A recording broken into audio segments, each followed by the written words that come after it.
Good morning, and welcome to the 40th CALLERLAB Convention in Cary, North Carolina. Today is Tuesday, March 26, 2013, and this is the Producing Music Q&A.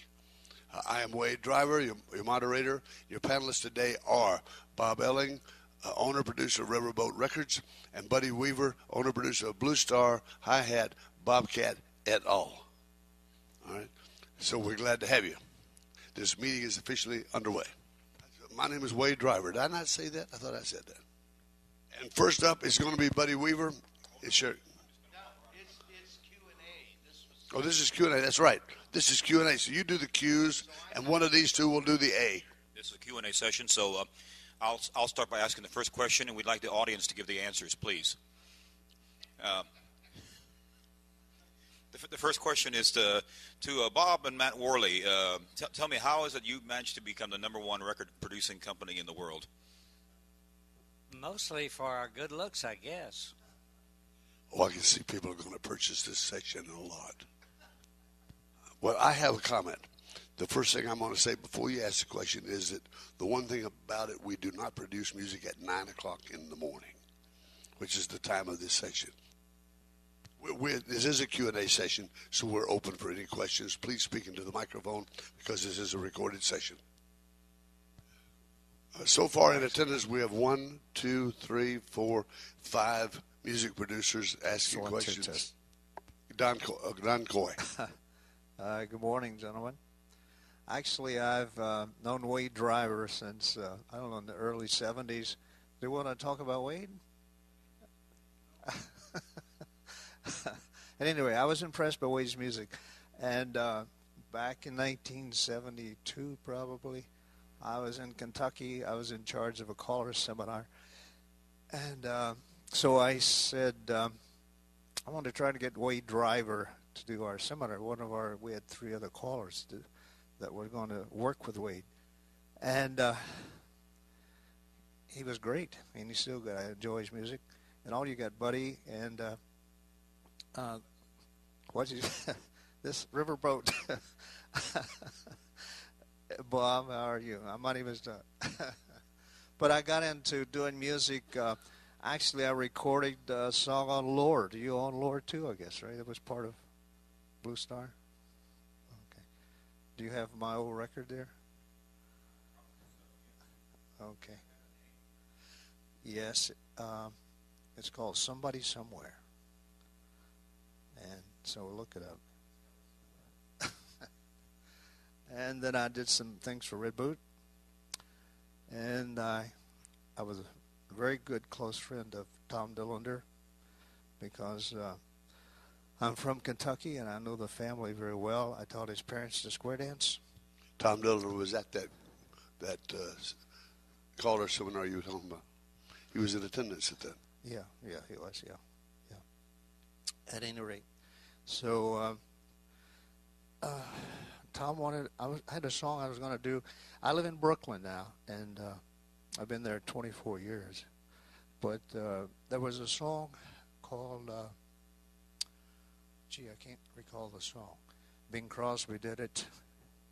Anyway, I talked to Tom, and he said, "Why don't you record this?" Well, in the meantime, it got recorded by Daryl Clendenin on Chinook, and I didn't know anybody knew about this tune because it was a local guy, Brooklyn, that wrote the song. But anyway, Daryl did it, and so that was it. So Tom says, "Well, we'll do some other things." So anyway, so we did some things for TNT, and then we did Coyote. So that's my story.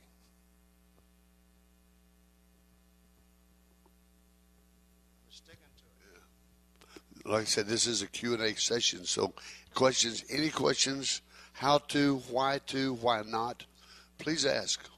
Otherwise, we're going to sit there and look at each other for an hour and 15 minutes. We have a lady that came in that's not a record producer. That's nice. I'm a new caller, 2 years. I got a good voice. I'm Mary Moody, New Jersey. And I don't think I'm ready to do anything yet, but I thought it'd be an interesting place to sit and listen for a while.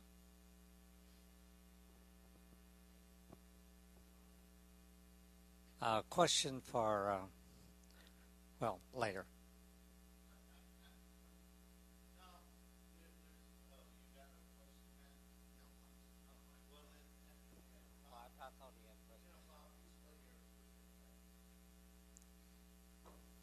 Okay, this is Bob Worley. Question for Buddy. At one of the nationals, you did Truck Driving Man. Have you recorded that version?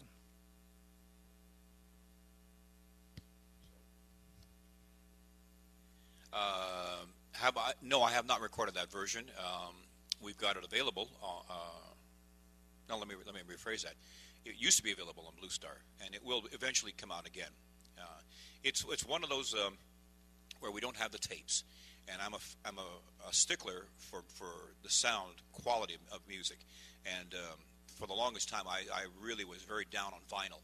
If it came off of a vinyl record, I didn't want a thing to do with it hitting digital, because we all can tell you that when you take a studio tape, and I'll repeat this just for the benefit of the recording here, but when you take that studio tape and you make you cut your lacquer out of it, well, you made a copy of it now, and then you're going to make your stamper out of it. Now you made a copy of a copy, and then you finally get on the vinyl. And we all know that when we had to do those records, especially on the old 89T needles, we had to make those grooves so big, because those 89T needles were so fat, and we had to take all of our bass out, and we had to take a lot of the fidelity out of it, and that song, Truck Driving Man, was done on vinyl only, because that tape has long been gone, and so there are some issues with it that don't come across very well onto a digital. That's why it's not been redone, just because, especially if the EQ is not perfect when they cut it down onto the lacquer, some of your highs on the horns particularly has a crunching effect, and that just drives me crazy. Now, having said all that, I've found a method of turning a lot of that old vinyl into good digital, and it's working for probably about 85% of the vinyl that I've touched. 15% of the vinyl, even though we did this little 3-day process to bring it down to digital, it just doesn't meet the Buddy Weaver test, and I'll just throw it out. And so, sorry, the long answer to your short question is we may never do that old Truck Driving Man again, unless somewhere we can find a studio tape. And for the benefit also of this recording, somewhere along the line, and there are people out there who are still sitting on tapes. Don, you may have your old recording master tape from Merbach. I just recently came into possession of a whole bunch of tapes from Johnny Creel's widow, and she had been sitting on about 3 unreleased pieces of music going back to the old Merbach days. So tapes are good. We baked it and re-EQ'd it and put it back out as hoedowns, and very good music. So if anybody's out there who has the old Merbach tapes, I'd like to talk to you. Yeah. Oh yeah, understand. The old tape, you mean the 1/4-inch masters, right? Because the old original 2-inch, well, it started with 1-inch, then went to the 2-inch tapes, are very temperature unstable. You know, you get past 5-6 years and they're useless as stick totally. But the 1/4-inch tapes were much more stable. And you got to bake it, you know, and you get a one-time extraction, but it can be done, you know. What was that old Dave Dudley tune? Is that what it was? Dave Rebel Rouser, Dave Dudley, yeah. Okay. The instrumental. Oh, okay, yeah. All right. Okay. Question? Yes, sir.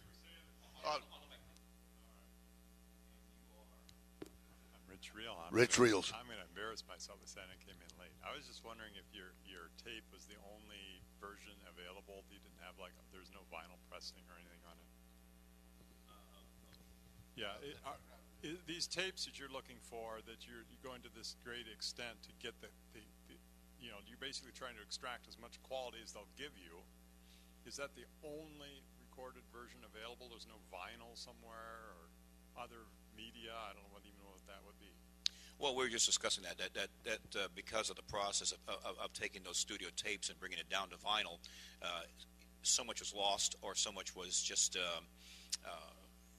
messed up in the process of cutting it onto lacquers. Or in some cases, when it was cut onto a lacquer and whoever was in the studio doing it, they punched a hole just slightly off center.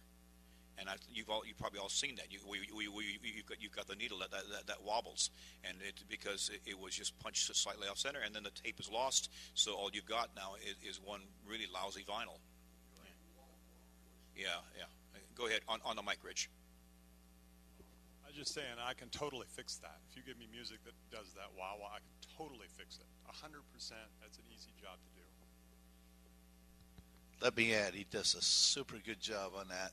That's how I'm remastering the old Riverboat. And it's a multi-step process. We go through a very high-powered specialty machine for cleaning the vinyl before we even record it. He fixes the wah, and if the musicians were slightly not, you had live drummers and the tempo would vary. We fix the tempo. It's amazing the number of things that we do. And right now I'm re-releasing some of my old stuff that's been remastered and pitch corrected. It's we find it, a guy who played a bad note somewhere. We go to that note. Don't say you can't do it. We've done it. No, I can't imagine a musician played a bad note. Oh, you've never. Oh, yeah, okay. Blue Star musicians were perfect. And yeah, that's because I sing in the key of L. I know. I learned it from Gary. I'll put this on this for the benefit of the tape too. Matt and Bob, you have old tapes, the old quarter-inch tapes. Have you digitalized everything? No and yes. It's both yes and no. We did some recording on the quarter-inch tapes, and those have not been digitalized. Sort of, but not really. But most of our stuff now is all digital, so if you get any of our music, it's all clean. Yeah, no pops or all hisses. The new stuff is all digital. I had all the old hi-hat tapes, and before I knew anything about baking it, well, we just put it on the machine and just go ahead and did a transfer on it. And once that happened, it ruined that tape forever. Even though I've come back and I baked it a couple times in different ways, it's just ruined forever because you got what's called TSS, right, Wade? Tape shed syndrome, which is on anything that's tape done after 1970, I think. Because prior to 1970, they made tapes with whale oil. And whale oil never broke down. It was forever. So all of your old tapes from the 1950s, you don't bake those tapes at all. But once they got, for some reason, there's a problem with getting whale oil, I guess. Yeah, a few people are a little sensitive to that. So they went to the synthetic material, and that synthetic material dries up like crazy. Tapes that were done even in the 1990s, you've got to bake it and then transfer it. And if any of you are sitting on tapes, I highly recommend you bake them and do it right. And if you don't know how to do it right, go talk to somebody who knows how to do it right and get it transferred before those tapes are lost forever. Absolutely. I've said that. I've decided that's what I have is TSS. It sounds better than getting old. What next? Any more questions? Questions? You came here because you wanted to ask Q&A. Well, we can't speak on it if we don't have a question. We're going to pass the mic to Rich.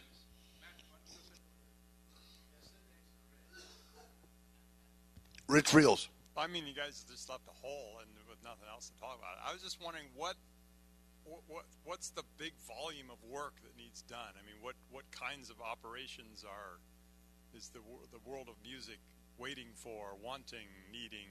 What problems need to be solved? What technical problem, since I'm not a marketing person?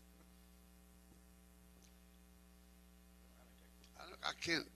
The question was what technical problems. Can't really think of any. From my own perspective, the only technical problem I have is progress. We've made too much. Now, this is personal opinion. I liked analog recording. I like the sound of analog recording. I like the feel of it. You close your eyes, you picture the band, because analog recording was not perfect. Digital is very, very quiet, and all the bad noise are gone, but you also lose in my opinion, you lose the live feel. So in my case, we progressed. We made it easier to do, but less realistic. The same thing in the nightclubs and all. They always have recorded music now. I'd rather hear a bad band than really good live recording. Really good recording music. That's just personal opinion. I like that old live sound. But what is, it is, and we move right on. But the digital recording is quick. It's quick, and it's easy, and it's quiet. Technical-wise, I think the biggest challenge we've got, just speaking for myself, is our equipment, the playback mechanism, because there's such a wide variety of equipment out there, and you've got older Hilton units that have a muddier sound than, for example, the new unit, the 220, has a much cleaner sound. You've got a lot of yak stacks still out in the world. You know, we can do. We've all got music out there that just sounds absolutely fantastic when played on great speakers and great units. And you get out there and maybe it's being played on somebody's old tube set Newcomb with an open back speaker. And you know, how then do we EQ? I think for me, it's how do I find that right EQ balance? Because what sounds good on my stuff may not sound good on this stuff. And if I EQ everything to sound good off of a yak stack, it's not going to sound good on quality speakers, or even some of the callers now are going into the Bose systems, and the Bose systems will pick up every imperfection. And so if it's technically imperfect, for example, the round dance cuers in our area have all gone to the Bose systems, which I think is great because it's easy for them to carry. It sounds great, and the best part of all, they took their vinyl records and put it straight onto the computer. It sounds awful, and I think it's wonderful that it sounds so bad, because it makes them all stop doing it and start spending 99 cents each to replace every single one of their scratchy old records, instead of playing Could I Have This Dance off the scratchy record and played on the Bose system, which sounds awful. They've got to spend the 99 cents and go to Amazon.com and buy a brand new digital version of Could I Have This Dance, which sounds fantastic. So technical-wise, I think the challenge is right now, I don't think we're at a crossroads. I don't think we're that close. I think we're still years away from a crossroads. I think we have to see a lot of the old equipment kind of disappear more until we can all find a way to EQ our stuff so that we're all on the same sheet of music, sound-wise. On that same line, right? That's a good question, and I'm way past the point of ever doing that ago. That was 45, 50 years ago. What we need, people say, well, I have this beautiful Bose system, and I can't hear it past 3 squares. You get the music. Music's gorgeous. Can't understand the voice. We put up a yak stack, which is basically, from a music perspective, is not a good piece of equipment because it's 100% mid-range, but you can understand the voice. Design and manufacture one that'll do both. That'll have, like you're standing with a live band and I've got a speaker for my voice, but you can hear the music. Give me one that plays the music and then has the voice separate. Yes, sir. On the microphone. I do have a solution to that problem, which I use. I do have a set that has them separate, but I don't even need to use that. So I bought the either a yak stack or I have the Linron system. And the Linron is like even worse, only mid-range. But it's very clear, and you can fill up a huge hall with 30 squares in it with just one, if it's just boys. So what I do is I put my the horn, the two-way, it's got like the tweeter and the big bass thing on the floor at a V. So picture the music stand with the Linron or yak speaker very high, aim down they tell you how to do that in music. And then put the other ones on the floor and aim one left and one right. And the floor actually kind of does a magic thing. Because it's on the floor, it actually reinforces the bass. You get that, it's called half space. And if you can kind of like back it up against a wall or a stage or something, you can get that. Yeah, you basically, it's reinforcing the bass. I don't know if you guys want to get into physics. But the other thing it does, by splitting, by having it low on the floor, when you're in the front square, all that stuff doesn't go into your ear. It just like shoots under your feet. But when you're in the back square, it's finally had a chance to kind of get up to your ear. So actually, as you get further and further and further in the back of the room, you hear more and more of it.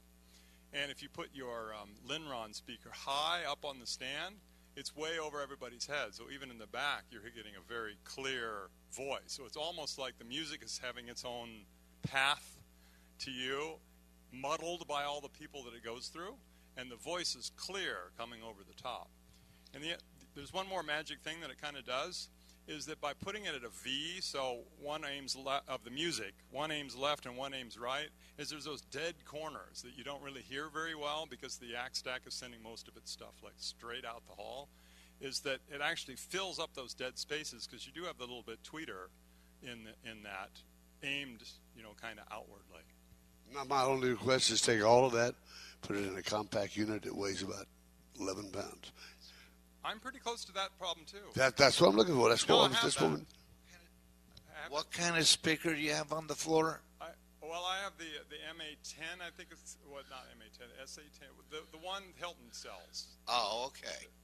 Because I think we need to know what speaker you're talking about there.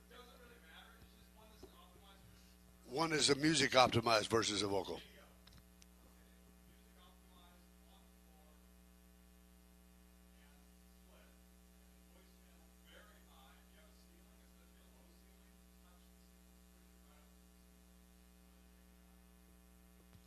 Yes, ma'am. Mary Moody again. I have two big old Hilton speakers that I sort of ended up with.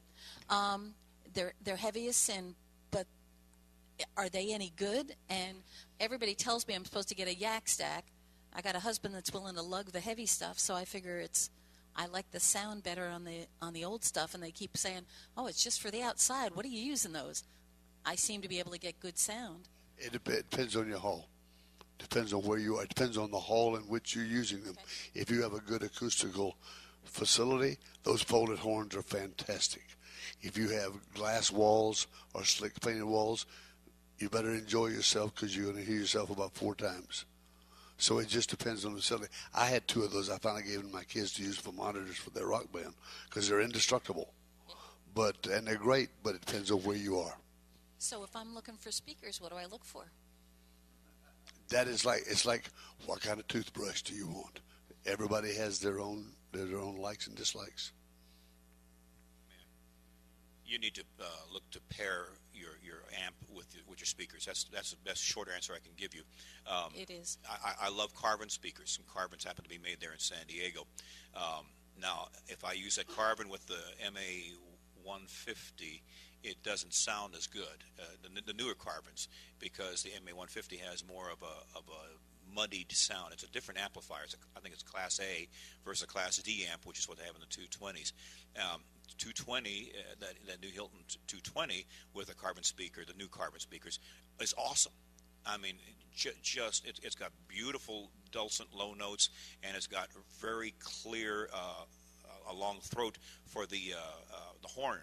So you're getting this beautiful sound everywhere. So you really have to just kind of start to mix and match them very carefully. And then experience just taught us too that I'm not a big fan of yak stack, but we use a yak stack in one of our halls for our festivals because that's the sound, that's the hall that has got the most echo in it. And we know we just have to kill the echo. And in other halls, I'll use a particular Carbon, and maybe in a different hall, we'll use 2 Carbons of different size. I got a question for Rich based on what she was asking. Would it be any benefit for her with 2 old Hilton speakers to put one of those on the floor and the other one up high?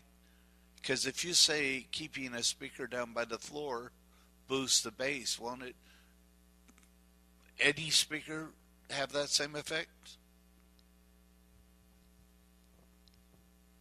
Well, I would want the music optimized speakers on the floor. So if you're putting two different speakers, one high, one low, you don't want that. You want, I think, my personal opinion is you want the voice quality speaker that's just totally optimized for voice, high, and the music optimized. I mean, this is what Wade was asking for. I want music optimized speakers on the floor. Now, I'll tell you how I got all my callers just excited. I mean, they were next to creaming in their jeans when they heard this mute sound. That at the Jubilee, all right, pause while Wade gets over this. It's on tape. That's fine. There's people like us out there. Wade was blushing. I can see, he's still blushing. Anyway, when he comes back into color, we'll finish this. What was I talking? Oh, the sound. Getting good sound is, God, the name of the brand is not coming to me, but they're self-powered speakers. And a lot of people put them up on poles, like the guy that did the music last night. The other, Mackie. I have Mackie, but there's different brands, and it doesn't really matter which one. But it's a power. You don't mind the weight, right? They're heavy, but they sound great. They're music-optimized speaker, the same design where you have the big woofer, 10, 12, 15-inch if you want it for the bass, and then you have some kind of like horn tweeter, which I think sounds awful on voice. I mean, it really is not a good thing. But if you put a good mid-range up high, good one of the Yak Stack or Lin Ron is really a nice speaker. It is. It's totally. I totally hate it by itself, but in a concert, in a harmony of this setup, it's. I mean, it excels above all, and they're beautiful. They present a nice, pretty looking appearance. Put those up very high. You want every single ear in your audience to have a direct.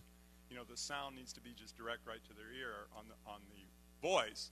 And the music, you basically want to kind of spread around. So, spread it. Don't make you know what I mean? Don't have like a straight shot to the ears. Just sort of, on the floor and aim one left and one right. And I got two Mackies, powered Mackies on the floor. Spread them a lot. They were like 90 degrees to each other. One aiming 45 left and one aiming 45 right. Unless your hall is wide. And if your hall is wide, even make them more. Like, 60 degrees one way and 60 degrees the other way at the bottom. And if your hall's also too wide, then have two Linrons. One aims to the left and right. So, and you can walk around the hall and see if there's like that dead spot in the middle. But the sound is wonderful, and you feel it in the floor. That beat that punches, and you just feel it in the floor, and it's just this good low sound. It's just, I tell you, the callers were so excited, they didn't want to leave. I like that better.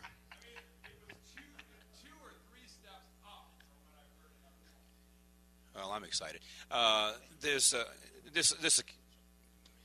is a Q&A session, and earlier, I kind of tongue-in-cheek, I said, I'll ask the questions, and you're all going to give me the answers. But I want to move on from the subject of sound for just a second, and I am going to ask a question. I would like each of you to give me an answer on it, and it's a two-part question. And the first part of this question is, how have you been listening to or finding new releases? Now, even you record producers, take yourself out of the position of being a producer, kind of go back to when you had to buy your music and answer that question. So how, number one, the first part of it is, how have you been getting your new releases? And part B is, how, in this current day and age with computers, and now we kind of have the dearth of monthly tape services, how would you like to receive notification of new releases? And if everybody here would answer that, I think that'll take up the next hour and a half.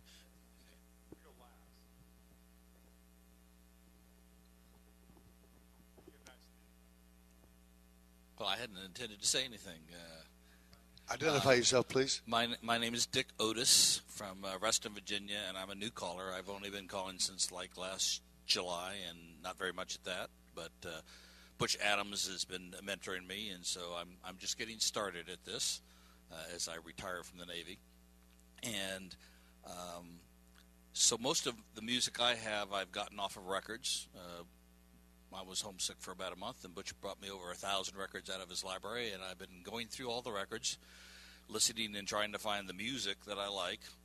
You two gentlemen are on probably 80% of the 30 records I've pulled out of that collection. So that was my interest in coming in here and meeting the guys whose music I like very much. So I was observing that. So the older records, I've been dancing about 7 years. So my wife and I dance a lot of DVD and recently more advanced. And so the newer music, to answer your question, I've been just going to dances, and when a caller uses something I really like, I go ask them what it is and put it in the collection of things that I want to collect. That's how I get exposed to the new music. And then most everything else is stuff that I've heard at festivals, or that as I'm going through these large record collections, picking out the ones I want. And I've been digitizing them, but the quality's not that great, as you acknowledge. As far as speakers, I have a couple of Yak Stacks and an AC300 that I got used. And I just bought my first equipment. I bought the MA220 and their new workshop speaker, which is back ordered and hasn't arrived yet. So I'm still just learning this whole music industry, and I like the music. Some of the callers I work with are more into the choreography. They don't care so much about the singing calls, but they all are looking for that good pattern music. I've noticed a lot of the advanced callers in our area are just getting things off the internet and using that, and I don't like that so much. It works at the advanced level. It doesn't work when I try to use it at plus or mainstream. It interferes too much with the calling process. So I'm just taking this is all new to me, and I'm taking it all in. But it's just exposure, who I'm dancing to, and from a historical perspective, I'm learning a lot by going through all these records. And I'm learning most of what I'm learning about calling from teaching a class, basically. And the feedback I get from the dancers is interesting. I put something on that I really like, and they come up and say, that music is terrible, don't use that again. So I'm using a blend of that. Does that help? You can never be wrong with the truth. Mary Moody. I go on Do-Si-Do and A&S Records, and I don't know where you guys are from, so I don't want to hurt anybody's feelings, but I just listen to the music. I want something that's real music. I don't like the synthesized music. I want something that moves me. In the beginning, I only could pick stuff that I knew. Now I've been calling for a couple of years now, so now I can pick just about anything and make it mine. I'm in two callers associations, so we trade and swap information. And I don't really have a good sense on the newer music at all. Anything that you would say was, even the last 10, 15 years that been new, I've been trying to listen to the radio more to figure out what people might want that are dancing to appeal to a younger crowd. I think what you guys might want to do is separate some of the records out, CDs, digitized music, out that has a pure melody line that callers can hear, and actually advertise for that. Because there are a number of callers that in my associations that can't sing worth a lick, and they're trying to learn how. And if they can't hear the melody, there's no way they're going to even be able to learn it. They can't, a lot of times it's not easily heard in the music. And so if you could separate them out, I've tried to help a few of them and going, okay, this is a clear melody. Here, try this one, and that might be another selection that you could separate out.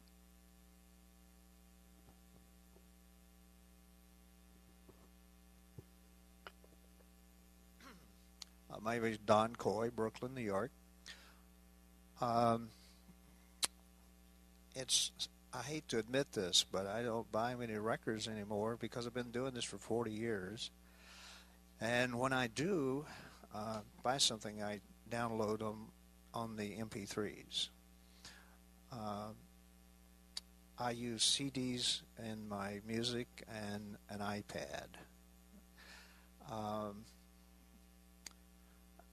I've spoken to several callers been to dances, for instance, in Florida, and I would go around to the callers and we'd talk about music, and A lot of these fellows, they brag that they haven't bought records or music in 20 years because they had thousands of records.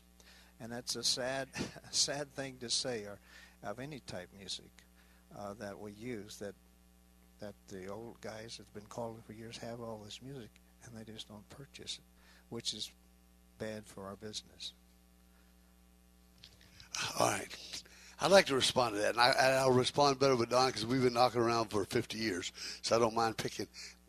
Because I hear the same thing, you know. And let me ask you this, all right? And I understand because we've got 5,000 or 6,000 tunes in that collection at home, or records and everything else. But I'm thinking, I've been calling for 56 years this year. I've got lots of records. I don't need to buy any more. So the dancer comes to my dances. Well, you know, I already paid for these dances, so I shouldn't have to pay you again. Same thing. You know, if I don't want to buy any music, why should they have to pay for the dance anymore? So we should be able to call for free, right? I don't think so. Now, that's like saying, well, I listen to the radio. Now, I can go listen to classic country, listen to Hank Williams, but I don't want to do that. I want to listen to Luke Bryan.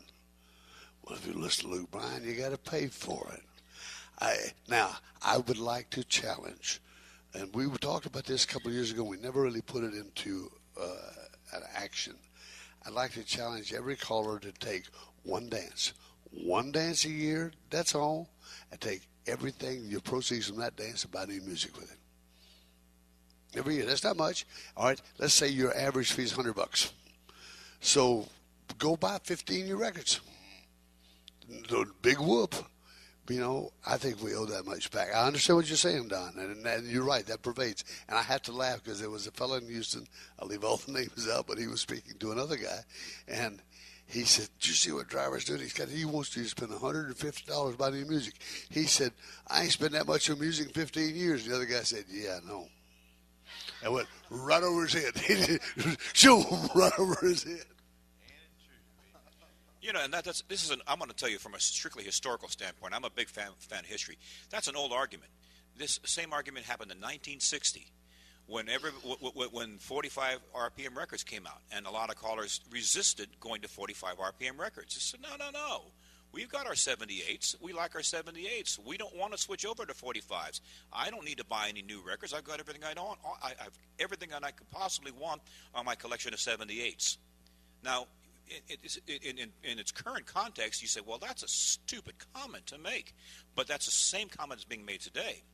How many of you folks are still watching your black and white TV? Tell me, when you go back to your hotel room tonight, are you adjusting the rabbit ears on your television? And how many of you have a carburetor in your car when you jump into it? None of you do that. None of you have an 8-track tape player in your car. So the argument is saying, well, I'm happy with what I bought in a record 40 years ago is good enough. Well, then why aren't we all wearing orange polyester in this room? How come we all don't have our hair permed? You know, you get the idea. I mean, to a certain degree, we've moved ahead. We've all got new cars. We've all got new clothes. We've all got new styles. We've all got new choreography. But we're going to hold to the idea that I've got enough music. Well, I've got enough old cars around the house, too. So that just doesn't wash with me. I think it's a very, gosh, you know, this might upset a few people, but I think it's a very ignorant comment to make. I've got 5,000 records because my grandfather was a caller and my father was a caller. And you know what the value of those records are? They're great in a case. And if I ever want to listen to them, I'll take it out and I'll bring out my old Hilton 200 and I'll hook it up at the dance and I'll play those records for that one dance, and that'll satisfy me for the next 10 years. Because I really don't want to listen to that music that was 40 years old on a consistent basis. Yeah, I've got my 78s too, and you and we all do. When was the last time you took your 78s out and played them in a dance? Oh, I'll take half that. I took them out and moved them to the new house and played them. Yeah. A few years back, just for chuckles, I think we took out the old Caliphone at a dance. This would have been 15, 20 years ago. Took out the Caliphone and took out the 78s and showed everybody, here's one of the first records we ever learned how to do, Under the Double Eagle on Decca on a 78. And we danced it all. And people got a big kick out of it. And it was great for that one time. And I think that's the value of old vinyl records. It's great for that one time. Move on. Let's move on to some newer music. And like Wade says, if you're not buying new music, then you really are doing a disservice. Then the dancers shouldn't be paying you because they've heard the same dance now many times. So let's just go ahead and we'll just record you and give you away for free. Do you want to add something to that? Yeah. Some of these old songs and the recordings, they were good. But like I was very fortunate with Wade. Ken Bauer, I recorded a song because I wanted to do an old song, and it was Pickle Up a Doodle.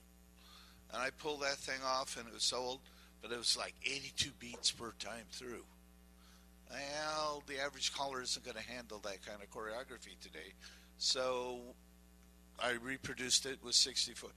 And the big thing, especially with music that I do, is kids today dance to a different kind of rhythm than we used to dance to. And some of these new dance rhythms, are just totally awesome.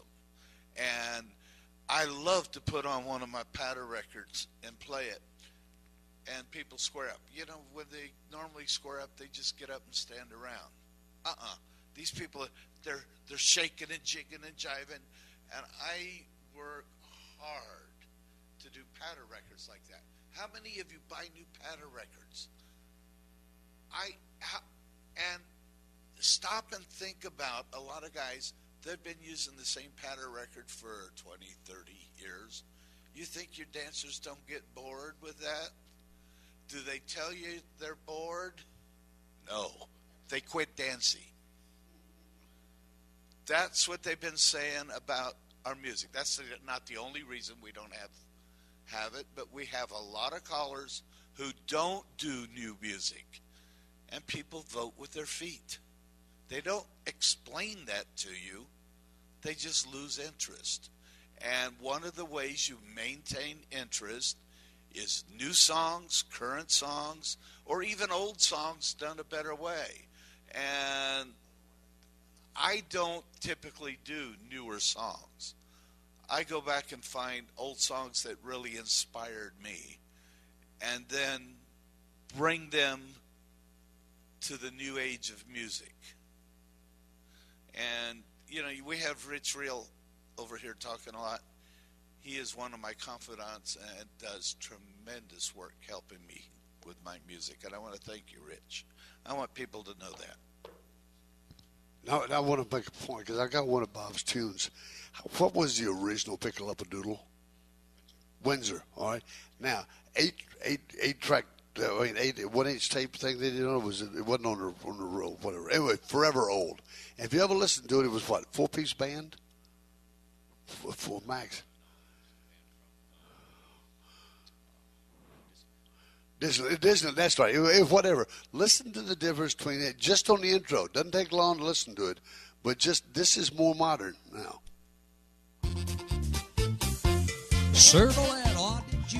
Now, just this is new music. All of a sudden you can hear. I promise you, if you listen to the old stuff, you're going to hear thum, thum, thum, thum, and that's all you're going to hear. All right. So there's nothing wrong with the old songs, but there is something, I think, wrong with the old instrumentation and the old recording process.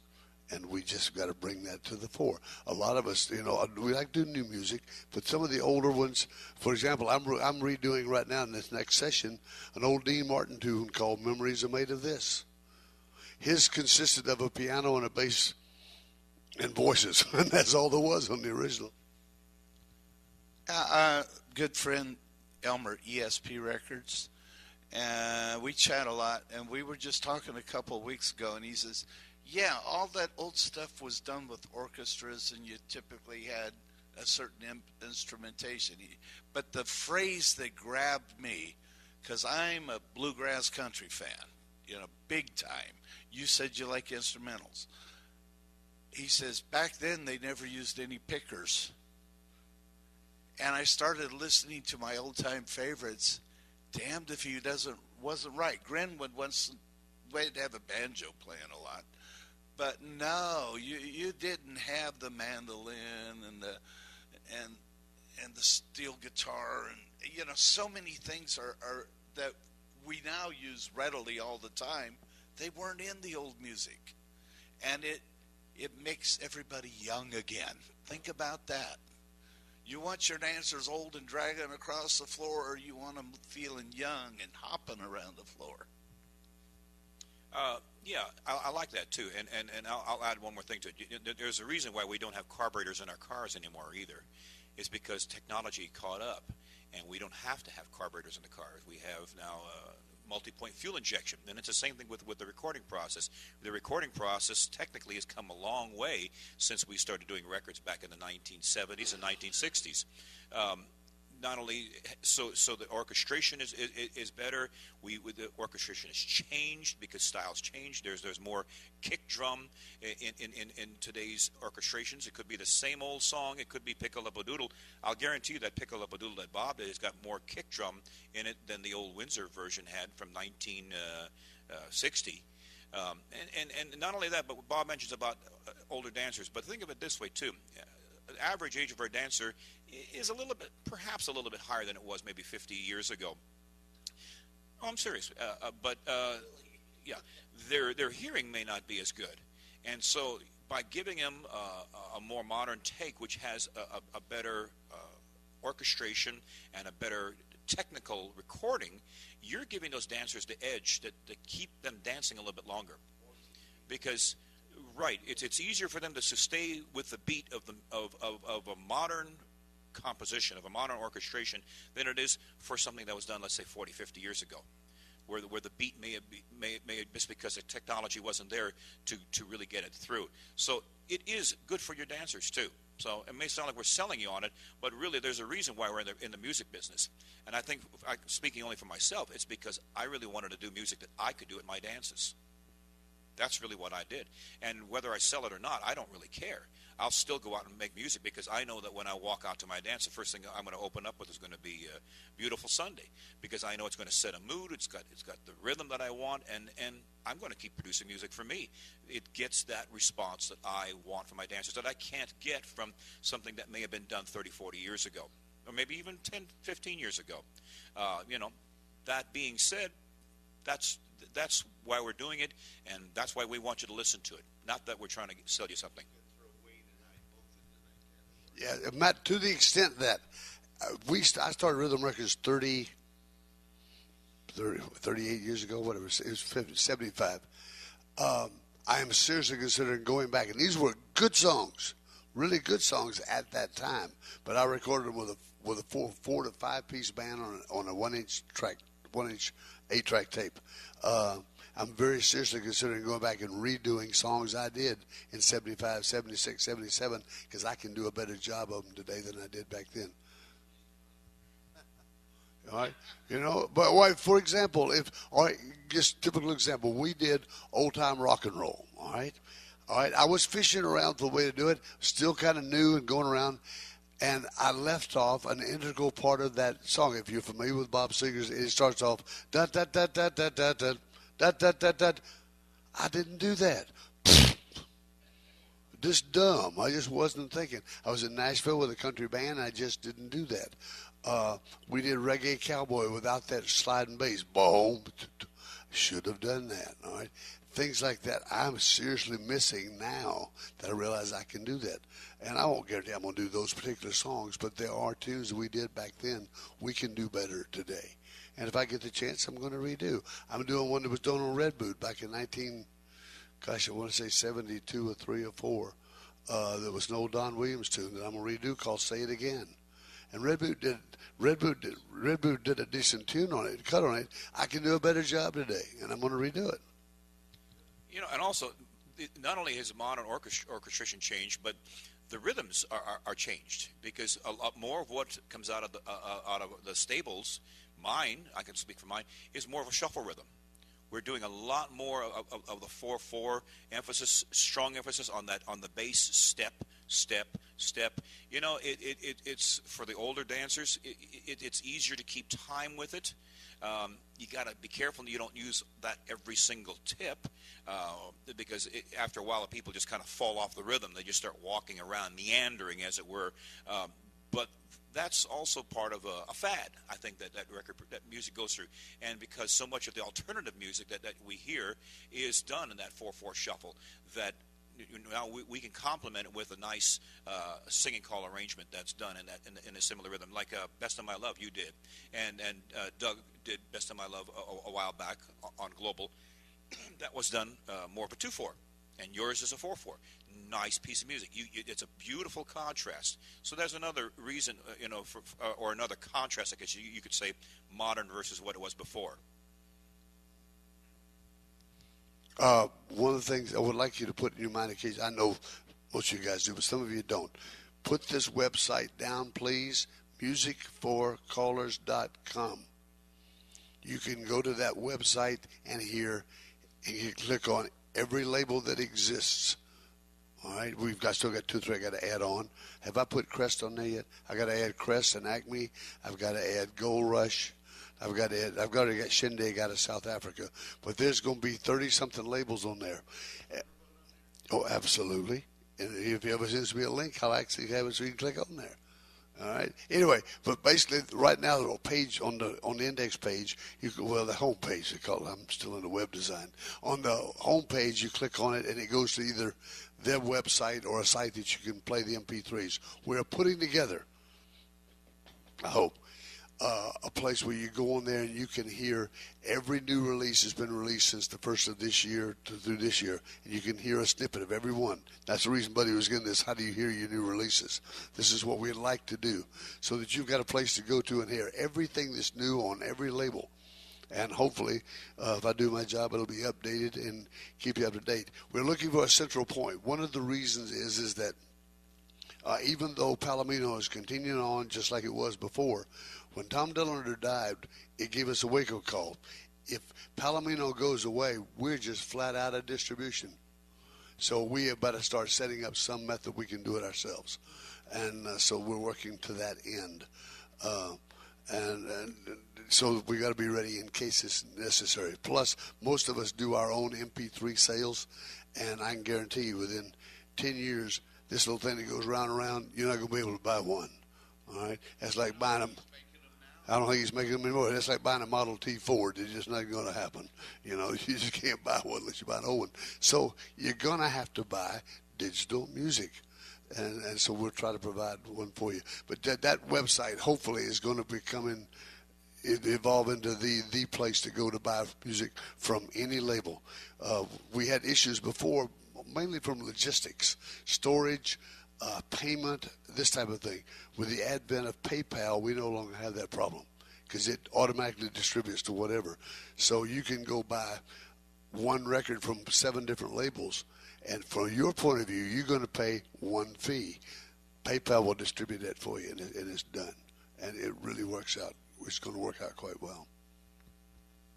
Yes, Rich Real? So you'd asked the question about how do we get our music, and we haven't been all the way through around the room. Do you want to pick that up again? All right. I think you're next, right? You remember how you get music? Scott Bennett, Oklahoma. I listen to everything that comes out. I try to get a listen to everybody's music, and I buy what I like, and I look for lots of different styles. I want different rhythms. Like Buddy was saying, I don't want a whole night of booming 4/4. I want to mix that up a little bit.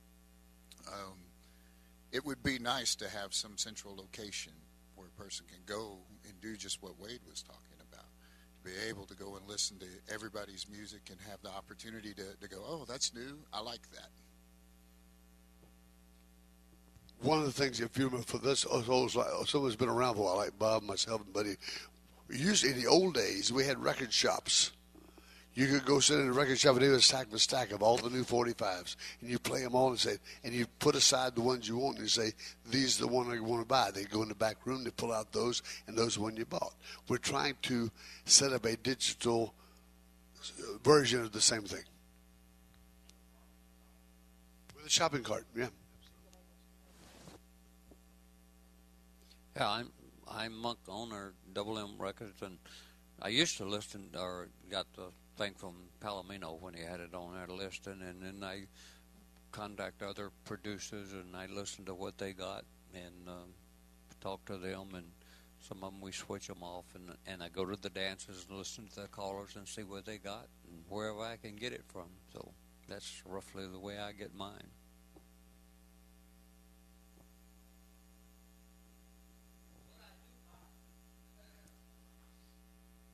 Gosh, Matt Worley from Virginia Beach, Virginia. I listen a lot to the radio. Also, I would get my music through Palomino, A&S Records as well. Amazon, listening basically also to the different record labels. I like a variety of different types of music, different rhythms also. I've heard someone else mention that before. When I'm doing a dance, I don't want to necessarily do, and I'm with Crown Records, I don't want to do Crown Records all night long. I want to do different labels because it's more of a variety, and people seem to enjoy that a little bit more than hearing the same sound all night long. I have a question. How many people have a smartphone? How many of you guys have a smartphone? Say safely, but you still have one. Free app. It's called SoundHound. All right, SoundHound is great. If you listen to the radio, for example, I did a Bob Dylan tune called "Fare Thee Well." I'd never heard it. It was put out by a guy named Tony Rice. It was at a barbecue restaurant. My wife and I were having lunch. I said, "What is that?" I flipped up and stuck SoundHound up in front of it. Well, I'll be darned. I went and I downloaded it off Amazon. That's why I went and cut it. If you hear something you like, one of two things. Download it and say, one, is it available on anybody's label? Right now, for this same website, Scott Byers is setting up an alphabetical search engine. You go in, you type a title of a tune you want. It'll tell you if it's available, what label and or labels it's available on. And if it's not, contact your favorite record company and say, would you cut that? Or consider cutting that. Yes, sir.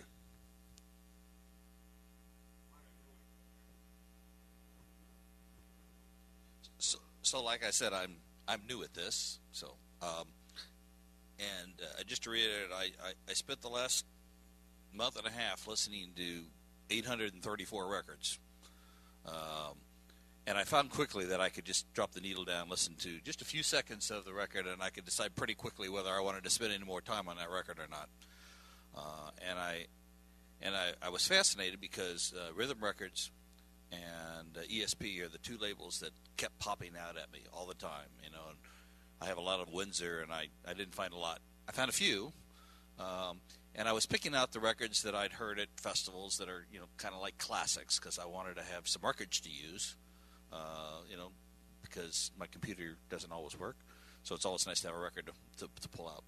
But I do love music, and I listen to a lot of country music. I love Brad Paisley. I love his song "Water." I don't know if you're familiar with that or not. Unfortunately, it's a little too slow. It's about 90 beats per minute, so it's too slow to use, and it's got a lot of words in it, And so I keep finding songs. I go, this would be a beautiful song, but it doesn't fit. But if it was available from a square dance company that had been adapted to use for square dancing, I would love this song. So do you write to people like you and say, hey, I love this song. Could this be made into a square dance record, or how do you do that? Good question. And this, to be honest with you, is the kind of questions I was anticipating when we set this session up. Absolutely. And now you're getting into our wheelhouse, because this is what we do. Matter of fact, I was in here, and I had my breakfast sitting here because I was examining some tunes that I've thought about. I woke up with one this morning on my mind thinking, wonder if that thing work? And I was sitting here trying to, in my mind, doing an arrangement to it before. Basic rule of thumb, not always true, but quite a lot. Basic rule of thumb is you can always speed a pop record up, but you don't want to slow it down. That's just a basic rule. Not always true, as in Rockin' Rosalie's Boat. It was slowed down and was one of the biggest sellers of all time. So it's not always true, but most of the time. The problem is, for example, one I just thought about doing, and I put it on, if you speed it up, those words you mentioned, that's what gets you in your road. The tempo is no big deal. But if you got a lot of words, for example, there's a tune by Stevie Wonder. I thought, man, I love that, and I hadn't heard it in years. It's called Part-Time Lover. Dun dun dun dun dun dun dun dun dun. When you go to our tempo, dun dun dun dun dun dun dun, you sound like Donald Duck. It isn't going to work. All right, I love the tune, but it's just you put it up there, and you've got to be realistic with yourself. If you have to force it to work, throw it away. Ain't going to happen. Also, understand that when you do speed things up, you change the culture or the emotional feeling of it. I'm going to give you an example, if I may, because this is something that I was anticipating, hoping you'd want. This is just, again, we all go through exactly the same thing. But this is the original tune, and you were here when I came in. This is the original tune of a song. All right? Now, you hear that, how the music is? All right, now, if you go to the finished version, all right, it's the same instrumentation, but it's going to sound different. You were here when I came in now.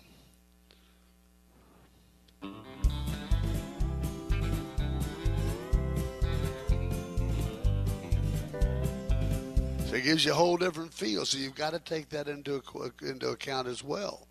So can it be done, to answer your question? Yes. Is it going to be good? Yeah. I mean, I can make a square dance out of the Lord's Prayer, but it ain't necessarily going to be a good one, all right? But on the other side of the coin, you listen, no, I won't, please. But Crown Records just won the best gospel of the last 2 years with Amazing Grace as a square dance. It's terrific. It's terrific. So, but if you think about it, if you sing Amazing Grace, you're amazing. So when you speed it up to 126, you don't lose it. Amazing Grace, how you still get the feel. But if you were going Amazing Grace, you start sounding like a duck. You don't want to do that. So you've got to use a little bit of things. Yeah, some songs are like in the middle, and you can't speed them up or slow them down. But there are songs that you can slow down. I recorded White Christmas. And there's a song that had been done 8 or 10 times before. And if you put it on, I'm dreaming of a white Christmas, blah, blah, blah, blah. And mine is, you croon it like being, I'm dreaming. But I put an underlying disco rhythm that gave energy to it without stealing the feeling of the song, so it'll let you croon the song. In fact, you kind of liked that one, didn't you, Wade? I love it. It is one of my best-selling hoedowns too. I took the rhythm track from it and made it.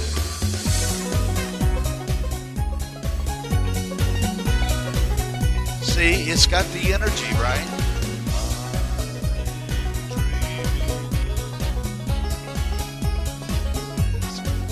So you sing it slow. You keep the essence of the song, but it dances like, and I love it. The dancers like it too. If you check that out, if you listen to the movie White Christmas, Bing Crosby sings that at exactly the same tempo, but he doesn't have I'm dreaming, but all of a sudden he put that rhythm behind it, and it just cooks. I love it. I like it so much I put it as part of a medley I did with a bunch of other stuff in there for Christmas. You can do it, but this is our fun thing. It's taking this. Can we make this? Because I don't know about you guys. I can't draw a straight line with a ruler. Art being an artist is not my thing. But we come up and you can think, I hear this. This will work. You start putting it together, and that's the fun thing. That is so much fun. I woke up this morning with a song on my head, and I'm still playing with it. But I just did it a while ago, and I'm thinking, I don't know. I was talking with Matt and Bob about it when he first came in. I said, you give things up. All right, nobody leaves the room. It went away. I know I had it here a minute ago. Oh, here we go. This is a tune. Let me put it on pause. Oh, come on. This is a tune that that you say, okay, can you? And I'm still on the fence, but what we would consider the figure, the verse portion takes the full 64, and then the chorus takes a full 64 beats. Now, if you cut it in half, you're going to lose the whole feeling of the song. So the only way you can do this is to have the figure be the verse and have the 1-4-7 be the chorus. And then you have to decide, is this something you want to do? But then you also listen up. And somebody, I think Chuck Bryant on Mustang back forever ago, cut a tune by Barbara Mandrell called If Loving You Is Wrong, I Don't Want to Be Right. The lyrics are risque. So what he did is he took all the good stuff and put it into 1, 4, and 7, and the stuff that you didn't want to say and put it in figures. So you didn't say those words. And that's pretty much the same with this, because the name of this song is I Love You for All the Wrong Reasons, which has got a great chorus, but the words were basically had to do in a run around and cheating and whatever. I don't want to talk about those words, all right? So I think it'll work. So this is the fun thing for us. We just think, yeah, that's going to cook, all right? You ready? Absolutely. I'm looking at Mr. Skeptical here.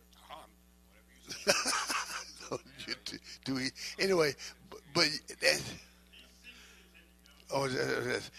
if you hear something you like, send a request. Don't get your feelings hurt if we say no.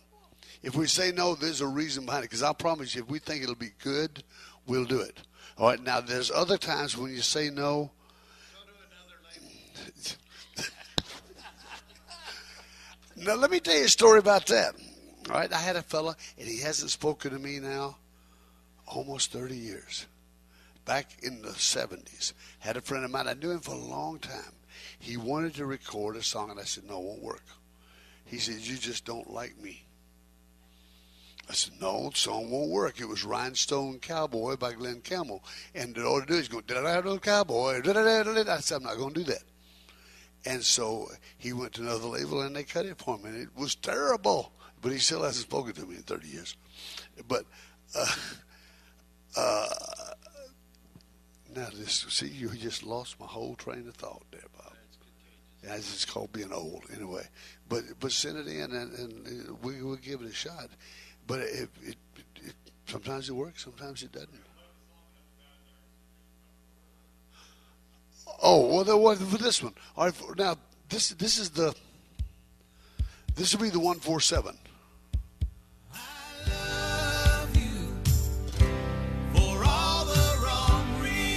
Now, hear that rhythm? There's nobody going, there's no upbeat. Understand the downbeat is like your engine, and you're putting your foot on that thing. If you don't got some kind of an upbeat, doesn't have to be a snare drum, doesn't have to be a polka beat, but something up, that's your transmission, moves you forward. Otherwise, you're going to be up and down in one place. This does not have a forward motion, because it's Texas two-step. They may go forward, circle, whatever, but you'd have to add one. That's a change, but basic culture. Every night and every day. It's got to have something in it. Now, to call this, what you're looking at is, this is the way we listen to it. Sides, face, grand, square. I love you for all the wrong reasons. Like that. Tempo is about 115. There, folks, you have to come up about 10 beats. Element left, weave the ring. Yes, I love you for all the wrong reasons. Swing and promenade, 'cause you love me in all the wrong ways. Now, figure. Head you promenade, go get halfway round and square through 4. I'd like to run away, but I just haven't had all that I can stand. Square through, getting the 3 hands round, swing that corner, lady gonna promenade. Now, who knows? And though we never say I love you, you know it feels so good when we get it right. Now that part's not too awful bad. Now what you do there is you would repeat that for figure 2, and then come back to this with a little break again. I can't think of any other way to make it work and not say all the bad words. All right? That's a nice tune, I think. No, you can hold on. Wait, for those who aren't involved, we have a thing called a clearinghouse. And so we hear a tune we want, and whatever, we go make a serious plans to do it, write an arrangement, and so we put a hold on with the clearinghouse, and we're protected for a year. We didn't used to do. We didn't used to do that. All right.